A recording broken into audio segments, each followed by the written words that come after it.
जो भी टॉपिक बोलते हो उन पर वीडियोस बनाते हैं। वो सिर्फ और सिर्फ तुम्हारे सपोर्ट और प्यार के लिए जो वीडियोस बनाते हैं वो है द नेटवर्किंग शो। और क्या आप लोग जानते हैं एक एक वीडियो में कितना टाइम लगता है? तो चैनल को अभी सब्सक्राइब कीजिए, वरना आपके ये फ़ोन किसी काम के नहीं, नया भिजवा दूंगा।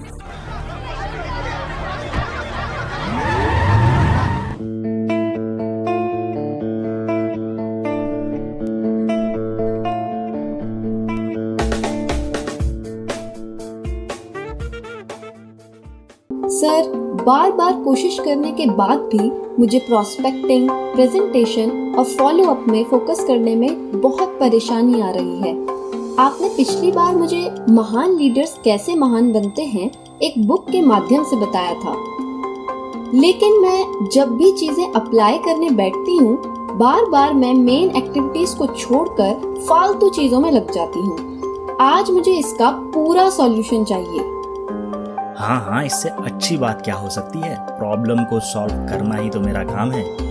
हम अक्सर प्रोस्पेक्टिंग के लिए फेसबुक, इंस्टाग्राम यूज़ करते हैं, तो वहाँ प्रोस्पेक्टिंग करने के बजाय लोगों की पोस्ट देखने लग जाते हैं, अलग अलग वीडियोस एंजॉय करने लग जाते हैं, लिस्ट बनाने बैठते हैं तो किसी कॉल से डिस्ट्रैक्ट हो जाते हैं। कभी इन्विटेशन, कभी प्रेजेंटेशन, फिर 15 मिनट बाद फॉलो अप, कभी प्रोस्पेक्टिंग और कभी फिर ट्रेनिंग। दिन भर में हम कंफ्यूज हो जाते हैं। कुछ देर एक काम करते हैं, फिर थोड़ी देर में कुछ और काम करने लग जाते हैं। सुबह से शाम तक बस हम ऐसे ही थक जाते हैं और सोचते हैं कि इतना काम हमने कर लिया लेकिन रिजल्ट नहीं आए। इसका सबसे बेस्ट सॉल्यूशन है कार्ल न्यूपोर्ट की एक बुक में जिसका नाम है डीप वर्क। सर, ऐसा क्या है इस बुक में?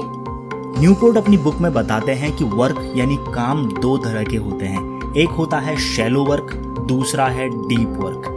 जब आप फोन में वीडियो चलाकर रखते हैं और काम करते हैं साथ में, या फोटोज देखते हुए काम करते हैं, ट्रेनिंग के वक्त व्हाट्सएप मैसेजेस का रिप्लाई करते हैं, काम के बीच बीच में फोन में मैसेजेस देखने लग जाते हैं या सोशल मीडिया यूज करने लग जाते हैं, इस तरह का काम शैलो वर्क है, क्योंकि ये आपकी एनर्जी को खा जाता है और आपका काम भी ढंग से पूरा नहीं हो पाता है। सामान्यतः ऐसा काम जिसमें आप फोकस्ड नहीं हैं, यानी डिस्ट्रैक्टेड रहते हैं छोटी छोटी चीज़ों से, वो काम शैलो वर्क है। इसमें काम कम होता है, टाइम भी ज़्यादा लगता है और रिजल्ट्स भी आपको अच्छे नहीं मिलते। वहीं पर डीप वर्क थोड़ा मुश्किल है, लेकिन दुनिया में पक्के पेशेवर इसका इस्तेमाल करते हैं, यानी डिस्ट्रैक्शन के बावजूद एक काम को अंजाम देना।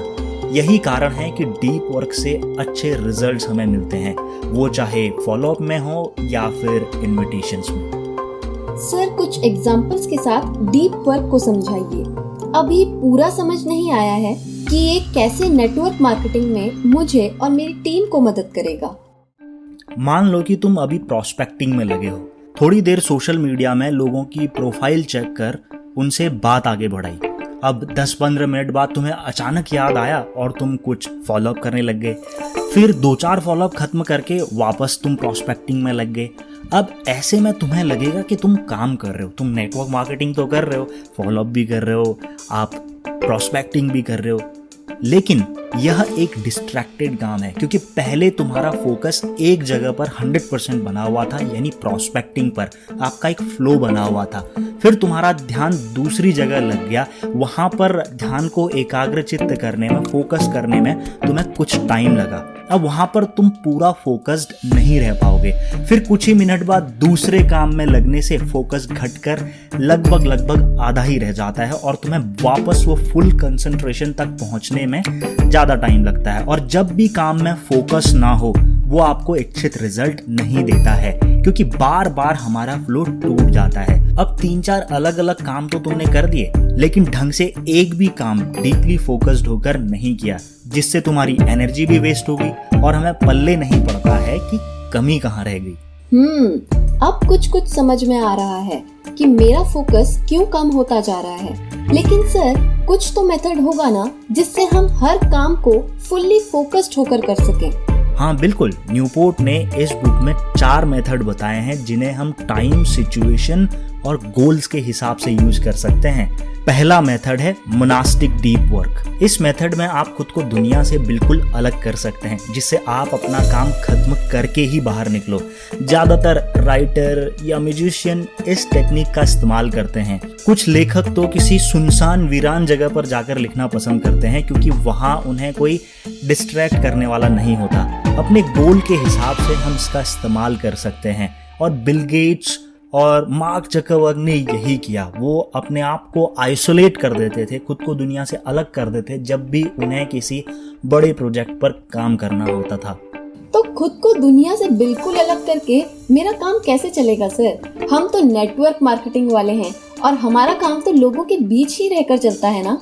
अरे पहले तुम सारे मेथड तो समझ जाओ, क्योंकि अपने काम के हिसाब से तुम किसी भी मेथड का इस्तेमाल कर सकते हो जो तुम्हारे लिए कारगर हो। ओके सर, प्लीज मुझे बाकी के बचे हुए मेथड्स भी बताइए। अगला मेथड है बाई मॉडल डीप वर्क। यानी कभी कभी हम खुद को बिल्कुल अलग नहीं रख सकते हैं, जैसे ऋषि मुनि रखते थे या मार्क जकरबर्ग या बिल गेट्स रखते थे, लेकिन दिन में कुछ घंटों के लिए हम अकेले काम जरूर कर सकते हैं। जैसे ही काम हो गया फिर अपने नॉर्मल रूटीन में आ गए। फॉर एग्जाम्पल 2 घंटे आपको अपनी कॉन्टैक्ट लिस्ट पर काम करना है, तो आप लिस्ट बनाएं, लेकिन कॉल आने पर ना तो कॉल उठाएं ना किसी व्हाट्सएप मैसेजेस को देखें। इन 2 घंटों में आपको सिर्फ और सिर्फ कॉन्टैक्ट लिस्ट पर काम करना है और कोई दूसरा काम नहीं। लेकिन ख्याल रहे, एक भी फेसबुक और व्हाट्सएप की नोटिफिकेशन आपका ध्यान भटका सकती है, इसलिए जरूरत पड़े तो डेटा ऑफ कर सकते हैं। तीसरा मेथड है रिदमिक डीप वर्क। इस मेथड में सिंपली अपना डेली रूटीन सेट कर देते हैं, जिससे हमारी आदत बन जाए एक खास समय में एक खास काम करने की। क्योंकि ये भी सच है कि हम पूरे दिन डीप वर्क नहीं कर सकते हैं, इसलिए एक रूटीन बनाया जा सकता है, जैसे शाम के 7 से 8 डेली किसी न किसी ट्रेनिंग को लेना, जैसे communication, leadership, prospecting etcetera etcetera. सुबह 8 बजे, 9 बजे या 10 बजे अपनी अपॉइंटमेंट या इनविटेशन पर काम करना। अब ये रूटीन फिक्स कर लो, ऐसे ही धीरे धीरे हमारा दिमाग ट्रेन होने लगता है। वैसे भी अगर आप जॉब करते तो एक फिक्स रूटीन में लगातार एक ही काम को करते रहते। नेटवर्क मार्केटिंग में भी अगर इस तरह का रूटीन बनाया जाए तो काफी फायदा आपको मिल सकता है।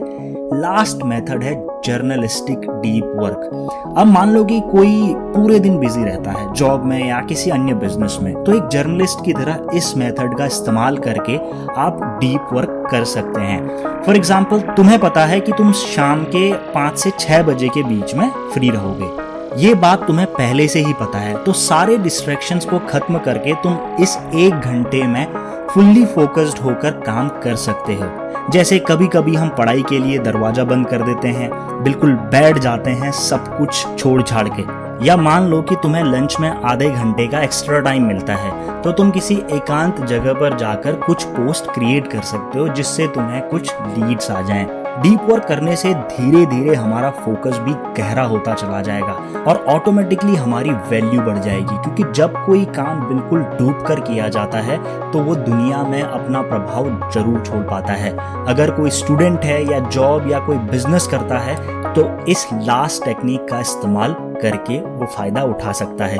ये अलग अलग तरीके हैं काम करने के, लेकिन उद्देश्य एक ही है, डिस्ट्रैक्शंस को खत्म करके काम करना। अब मुझे समझ में आ चुका है कि किस तरीके से डीप वर्क किया जा सकता है। लेकिन मेरा सवाल है, क्या डीप वर्क करके एक्स्ट्रा ऑर्डिनरी अचीवमेंट्स ली जा सकती हैं? ये भी कोई पूछने वाली बात है। आजकल हर कोई फोन यूज करता है। लोग अंगूठे से फेसबुक, इंस्टाग्राम को स्क्रॉल करते रहते हैं। उन्हें खुद भी नहीं पता है कि वो क्या ढूंढ रहे हैं, लेकिन वो बस स्क्रॉल कर रहे हैं। जिस स्पीड से इंटरनेट यूजर्स बढ़ रहे हैं, कुछ समय बाद ज्यादातर लोगों का औसतन अटेंशन स्पैन यानी कि ध्यान देने का टाइम ड्यूरेशन लगभग 8 सेकेंड्स रह जाएगा। यानी वीडियो या सॉन्ग्स को लगभग ज्यादातर लोग 8 सेकेंड में चेंज कर देंगे, क्योंकि एक जगह पर फोकस्ड रहने की क्षमता घटती जाएगी। ऐसे में अगर तुम 1, 2 या 3 घंटे तक डिस्ट्रैक्टेड हुए बिना काम को करोगे तो ऐसी स्किल्स तुम्हारे पास होंगी जो रेयर लोगों के पास होती है, जो कुछ चुनिंदा लोगों के पास होती है। इससे तुम्हारी वैल्यू बढ़ जाएगी, तो ऑटोमेटिकली तुम एक एक्स्ट्रा ऑर्डिनरी व्यक्तियों की कैटेगरी में आ जाओगे।